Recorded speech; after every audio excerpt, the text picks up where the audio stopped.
Lyari express way है और उस पर दो बच्चे जो है ना वो साइकिल चला रहे हैं। ये देखिए लियारी एक्सप्रेस वे है ये। अब इनके पीछे पीछे मैं गाड़ी चला रहा हूं ताकि ये सिक्योर जो है अपने घर तक पहुंच जाएं।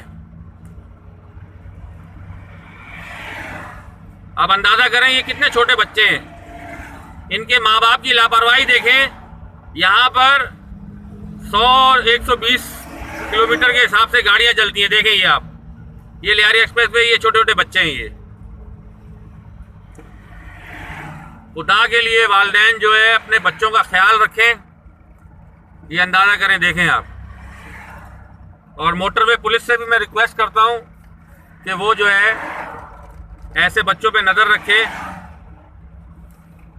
अब ये बिल्कुल बीच रोड में आ गए थे जिनको मैंने साइड पे किया है।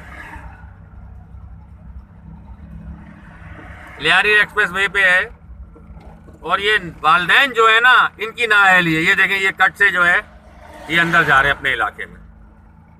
खुदा के लिए अपने बच्चों का ख्याल रखें। बहुत शुक्रिया।